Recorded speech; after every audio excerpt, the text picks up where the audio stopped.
On today's episode, we will explore how the DECA program at North has adapted to the new ways of hybrid learning. Next, we will take a dive into Plymouth's first ever combined high school swim team. Finally, we will look at how one student at North is helping our community with his Eagle Scout project. Get ready, Plymouth North. It's time for PNN.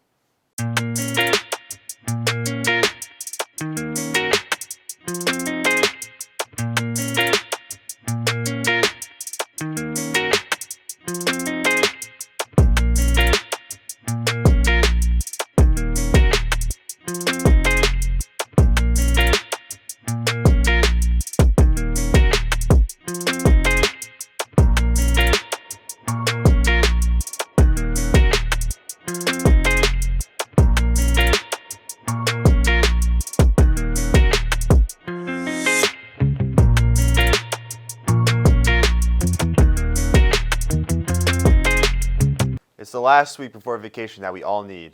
I'm Jamie Keep. And I'm Bailey Norton. When we had a week of fully remote learning back in January, it definitely set us back a little in creating this show. Nevertheless, we did everything we could in order to provide you all with another episode of PNN. Everyone is doing their best to adjust to our hybrid schedule, and the tag programs are no exception. The marketing program has had to adapt just as much.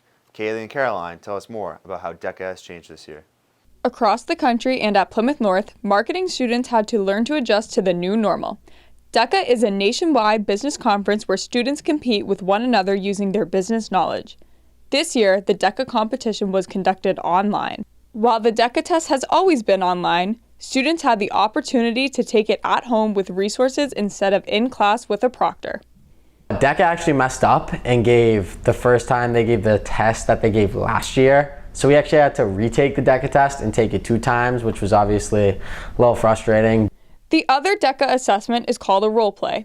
Role plays are case studies that are used to reflect current issues and trends within the business world. Each year, students compete in 2 role play scenarios, which make up 2/3 of their total competition score. With the new DECA rules and regulations, there was only 1 role play this year that was filmed online. Students were given 3 hours to prepare, record, and upload their role plays to YouTube for the judges to assess. With this structure came challenges. They had to present as if they were presenting to a judge, but a lot of times it's nice to have that judge there and you can read them and then you can adjust as you're going and have that conversation back and forth. And a lot of times they find that the most successful role plays are the ones that become a conversation.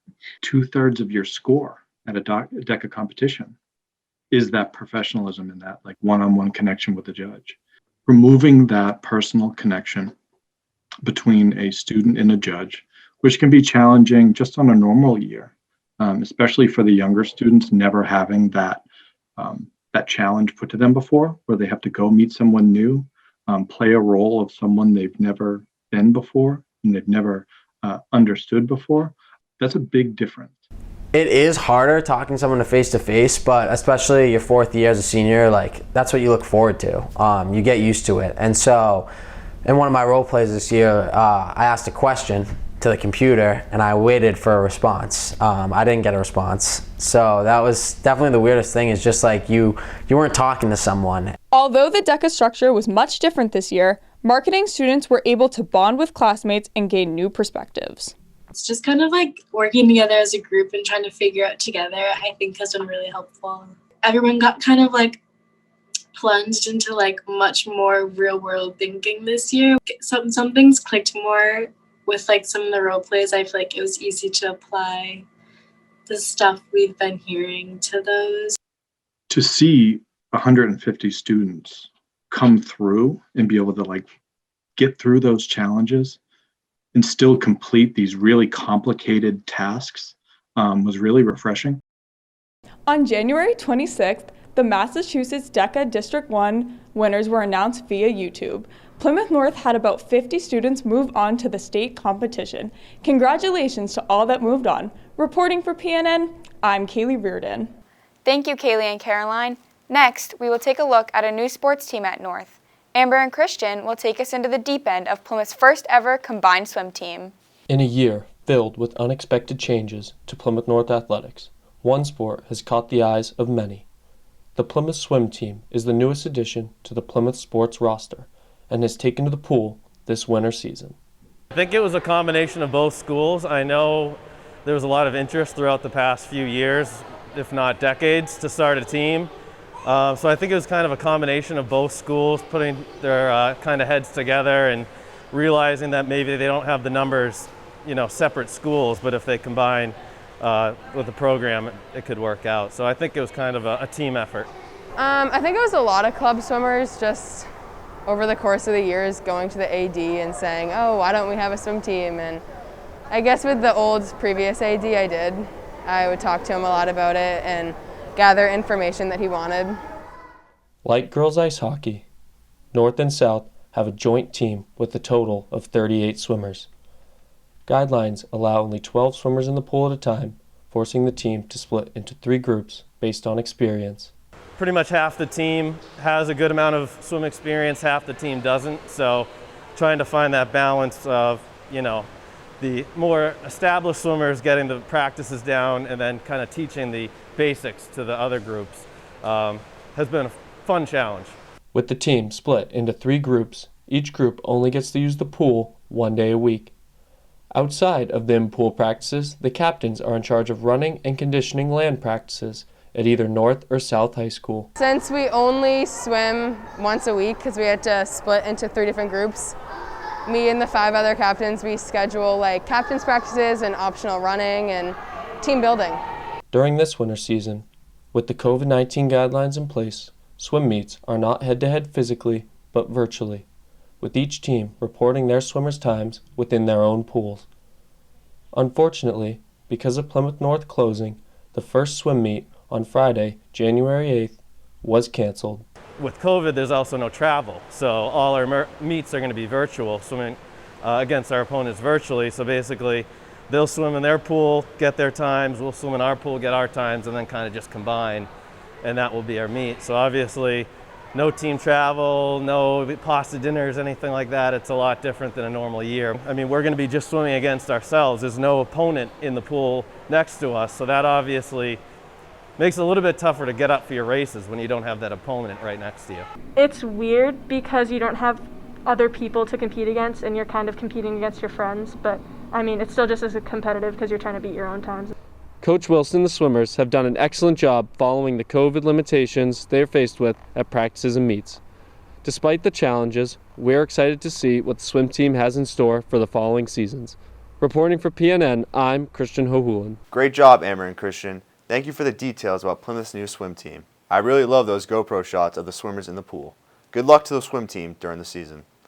Now we will look at a senior at North who is helping out the community with his Eagle Scout project. Andrew and Karen will tell us more about Nick Bodie. Plymouth North is home to many astounding Eagles, but no one flies higher than Nick Bodie. From jazz band to National Honor Society, Nick is an active member in the school community. As an aspiring Eagle Scout, Nick is also creating navigational signs to enhance the recreational experience at Forges Field. As a part of Troop 47, Nick has been working towards fundraising to create and install his signs at Forges Field. For the past 2 years, Nick has collaborated with various businesses around Plymouth, such as restaurants and family-owned companies. By doing so, their logos are included in the design for the signs as advertisement.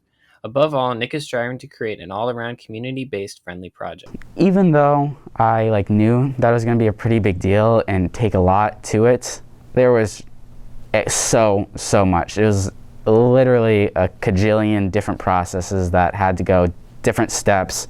Forget even the paperwork itself, having to go out and find sponsors, all this fundraising, all the buying, and then on top of that, building, digging, everything, designing the signs itself, finding people to print the signs, communication. This is all crazy. So I think it's taken me either over 2 years or a year and a half. I've been working on this for so long. The Recreational Center opened 20 years ago at the cost of $3.4 million and is the largest park system in town.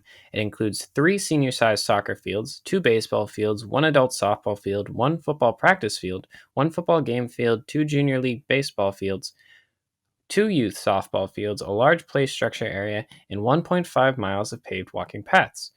With an area as large as Forges, visitors often find it difficult to navigate without necessary cosmetics. What I could do is make signs at Forges because it's very poorly directed, and the signs there look awful.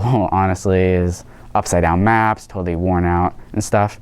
So when they offered that, they said that a bunch of other scouts had come in offering to do Eagle projects, and they had offered that, and they said no. And so I was like, you know what, I might as well just take it up because it's going to be a huge project, but it'll turn out awesome. He brought it to us in, I want to say, the beginning of February of 2019. So he brought the project to us.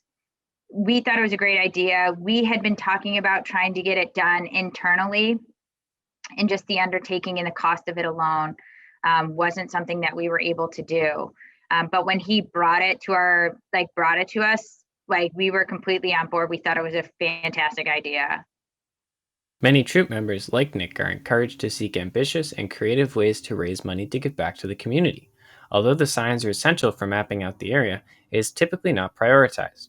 Nick is a model example of how being a part of the Scouts, whether working towards a badge or title, is worthwhile for the sake of giving back. It's more about leadership and teaching others instead of just knowing the skills. Nick is one of the main leaders of his troop, making him a role model for younger members. His diligence, accompanied by his persistence, builds a legacy for others around him. Seeing people put a lot of time and effort into a project for someone else makes me think better of people in the world.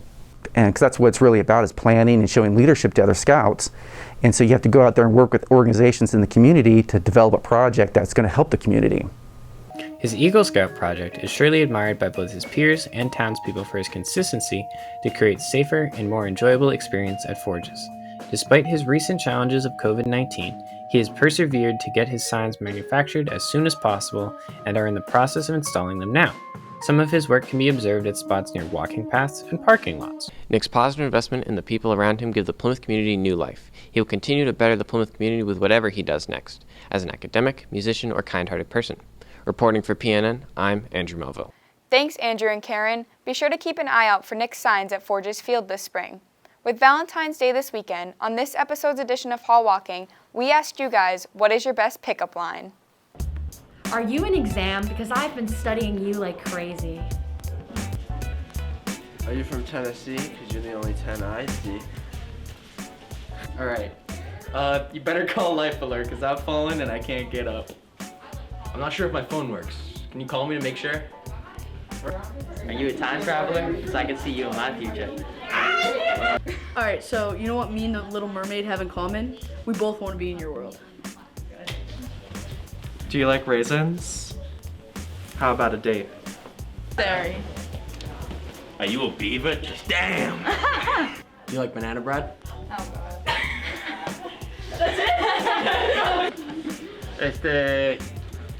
Empiezo el día diciendo una lechuga me basta y me sobra. Y si llueve me mojo, pero no me enojo porque no encojo. Ciao. If I could rearrange the alphabet, could I put you and I together? Excuse me. Did it hurt? Oh, when you fell from heaven, did it hurt? Yeah. Okay. Are you a banana? Because I find you appealing. Is your name Wi-Fi? Because I feel the connection. According to the second law of thermodynamics, you're supposed to share your hotness with me. Oh. If you were on paper, you'd be fine print. I think there's something wrong with my eyes. I can't keep them off of you. Do you know what my shirt's made out of? Girlfriend material. Hi there. I'm just gonna leave it at that. All right. It's a good thing Mr. J is married, if that is his best pickup line. That's for sure. Well, get ready, Plymouth North. It's time for news and notes. Next week is February vacation. February 22nd will be the first day of practice for the Fall 2 season, which includes football and indoor track. Make sure you're signed up on Family ID and have an updated physical. On February 24th, there will be a school council meeting in the library. Progress reports for Term 3 will come out on Friday, March 5th. Monday, March 8th will be a remote half-day.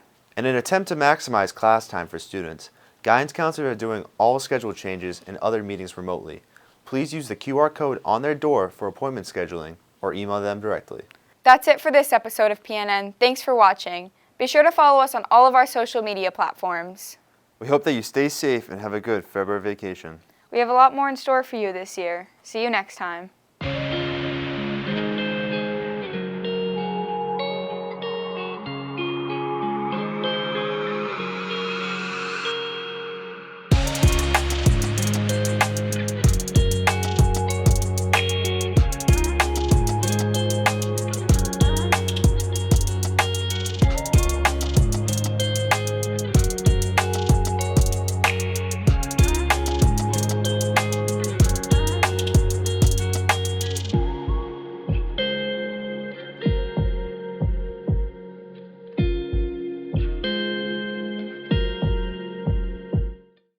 In honor of Valentine's Day, please enjoy this performance from Northern Lights as they perform Adore You by Harry Styles.